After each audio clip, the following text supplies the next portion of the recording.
بعض لوگ اعتراض کرتے ہیں تبلیغ جماعت میں جانا فارغ لوگوں کا کام میں وضاحت فرمائیں، وہ خود فارغ ہیں بیچارے.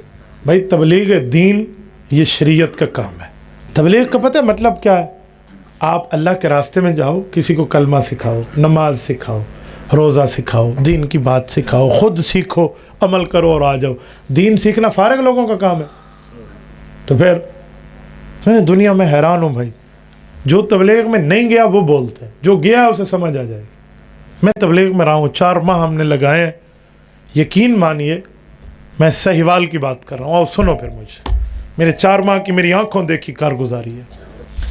ایک مسجد میں ہماری تشکیل ہوئی، وہاں کے امام صاحب نے بستر شستر اٹھا کر اور وہ حال کیا جماعت کا کہ سارے بستر بورے ہر شے باہر، نکل جاؤ یہاں سے، دبا جاؤ گستاخ رسول فلاں فلاں فلاں.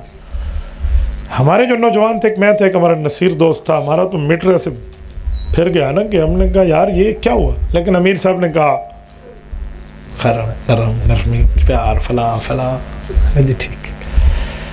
ہم پھر مسجد میں وہاں گئے، بڑے طریقے سے ان کو سمجھایا. انہوں نے کہا ٹھیک ہے بیان نہیں کرو گے، ایسے رہو 3 دن. تو ہم نے کہا ایسا کوئی تھا بچے جاؤں. ہم نے کہا بیان نہیں کرنا. تو پھر انہوں نے کہا اچھا ٹھیک ہے بیان کرو، تشکیل نہیں کرو گے کہ تم سے روزے کے نکلو چلے کے لیے. ہم نے کہا ٹھیک. نماز کے بعد مولوی صاحب بیان کرتے اور اس کے بعد ہم بھی بیان کرتے، تو تشکیل نہیں کرتے تھے. 3 دن کے بعد خود مولوی صاحب اس نتیجے پر پہنچے کہ آپ لوگوں میں کوئی غلط بیانی تو نہیں ہے، تو آپ لوگ تو ٹھیک ہیں، پھر آپ کے خلاف لوگ کیوں کہتے ہیں؟ تو میں نے کہا مولوی صاحب تیرا یہ حال ہے تو باقیوں کا کیا ہوگا؟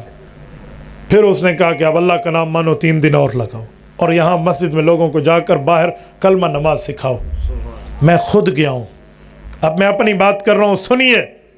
میں خود گیا، ایک بوڑھے آدمی کے سامنے جب میں نے یہ لفظ کہا کہ چاچا جان آپ نے اور ہم نے کلمہ پڑھا ہے لا الہ الا اللہ محمد الرسول اللہ، اور اس کلمے میں آپ اور ہم نے اللہ سے وعدہ کیا اللہ تیرے احکام مانیں گے اور تیرے پاک پیغمبر کے طریقوں پہ چلیں گے.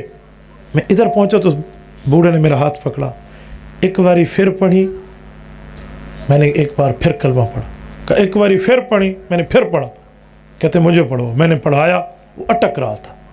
کہتے بیٹا یہ کلمہ بڑے عرصے سے نہیں پڑھا تھا تو اسی لیے تھوڑا اٹک رہا ہوں، مجھے شرم آ رہی ہے، مجھے 2-3 دفعہ کہلواؤ.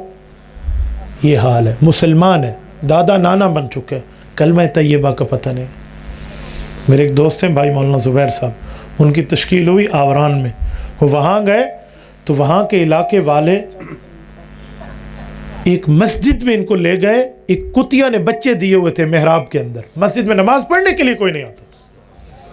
سندھ کے ایک دیہات میں ان لوگوں کی تشکیل ہو تو بتا رہے تھے کہ ایک جوان فوت ہوا، انہیں جا کے اس کو دفن کرنے لے کر جا رہے ہیں. انہیں کہا جنازہ. اس نے کہا پاگل ہو گئے ہو، جوانوں کا کوئی جنازہ ہوتا ہے؟ جنازہ تو بوڑھوں کا ہوتا ہے.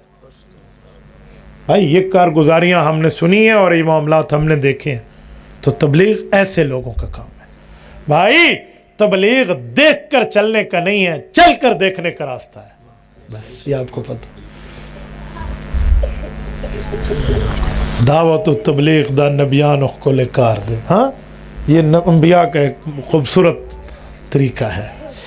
تبارك الذي نزل الفرقان على عبده ليكون للعالمين نذيرا.